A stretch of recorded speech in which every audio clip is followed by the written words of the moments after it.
Hey everyone, and welcome to The Explainer. Today we're jumping right into the playbook for a modern contact center. This comes from a guide by the engineers at DrVoIP. That's DrVoIP. And their whole message is, look, if you're moving to the cloud, just copying your old setup is probably the biggest mistake you can make. Right, so you've decided to move your contact center to the cloud. Maybe you're using a powerful tool like Amazon Connect. And it's so easy to think, great, the hard part's over. But here's the thing. Thinking a cloud platform just works out of the box is a huge misconception. The technology's there, sure, but the real work, the smart work, is just beginning. And this quote from the guide really just hits the nail on the head. In the old days, planning meant worrying about servers and phone lines and physical capacity. Not anymore. The real challenge now, and honestly the massive opportunity, is to stop thinking about technology first and start designing the exact experience you want your customers and your agents to have. Which brings us right to our first big idea. The cloud gives you this incredible toolbox, but it doesn't come with a blueprint. That's on you. Your vision is what gives those tools direction. The best contact centers aren't built on technology. They're built on a really clear idea of what they want to achieve. So, before you even think about dial plans or settings, the playbook says you've got to start right here. What should this journey actually feel like when a customer calls or chats? What does a good day look like for your agents? What makes them feel successful? And where is that all-important line between what a bot should handle and when a person absolutely needs to step in? The answers to these questions are your blueprint. Okay, so once you have that vision, now we get to be architects. We get to design the customer's journey from the ground up. I mean, you wouldn't build a house by just showing up with a hammer and some nails, right? You'd start with a detailed plan. It's the exact same thing for your customer experience. You know, at its most basic level, every single customer interaction follows this path. A customer reaches out, they navigate some kind of system, they might have to wait for a moment, and then, boom, they connect with an agent. Our job is to make every single one of these steps feel effortless and intelligent. So the very first building block you have are customer service queues, or CSQs. It's easy to think of them as just virtual waiting rooms, but there's so much more. They're the fundamental organizing buckets for everything. Every call, every chat, every email has to go into a queue. Getting these right, sales, support, billing, is the absolute foundation for everything that comes next.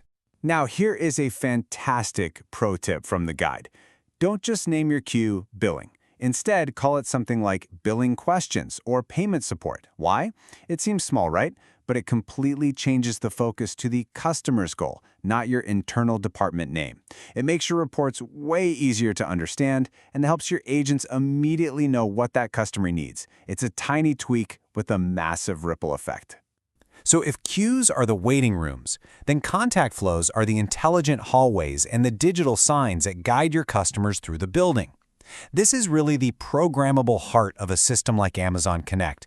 It defines literally every step, from the hello message to the menu options, all the way to what happens if something goes wrong. And when you're building that flow, you've basically got three main ways to get the customer where they need to go.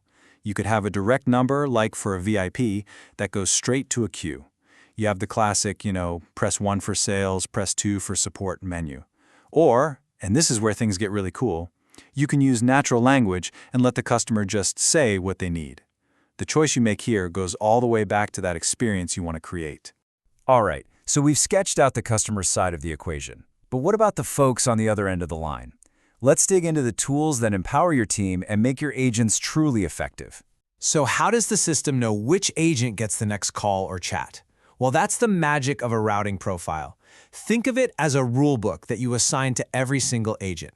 It tells the system exactly what they're trained to do, which customers they can help, and in what order. And inside that rulebook, you get really specific. You define which queues they can pull from. Maybe an agent handles both sales and support. You set a priority so that an urgent sales call always jumps ahead of a general question.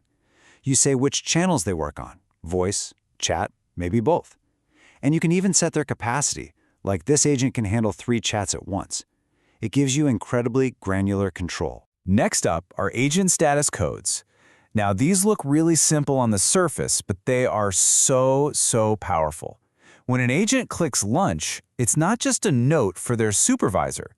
It's a direct command to the routing engine that says, "Stop sending me work." It actively controls the flow of contacts and is critical for your reports. And the great part is you can customize these to match how your team actually operates.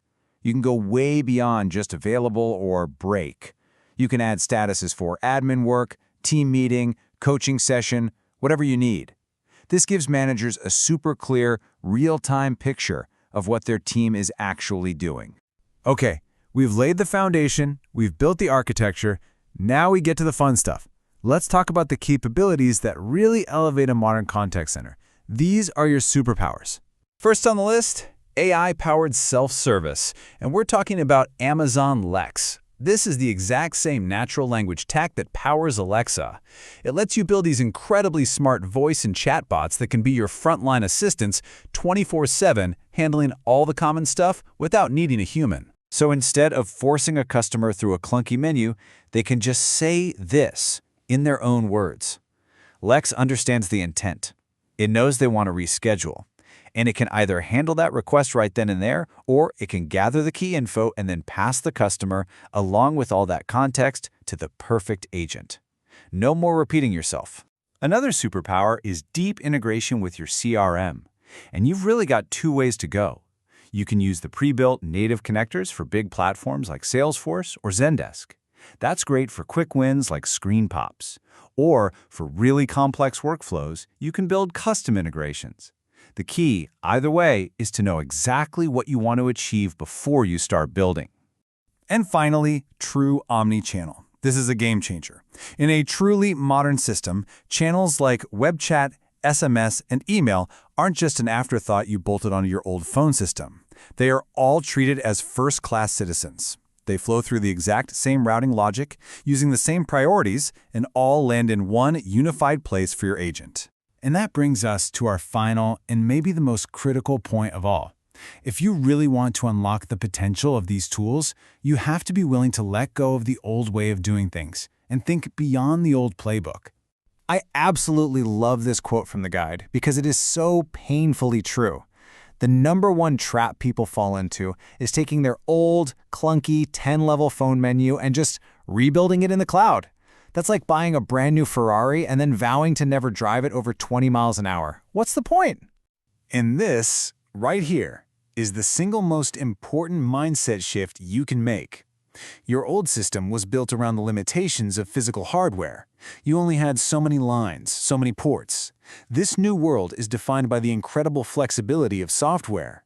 Almost all of those old rules, those old constraints, they're just gone. You can pretty much build any experience you can dream up. So it all comes down to this one last question for you. Now that you're not held back by the old rules, now that the limitations are gone, what kind of experience are you going to build for your customers? What will you create? Thanks for joining us on The Explainer.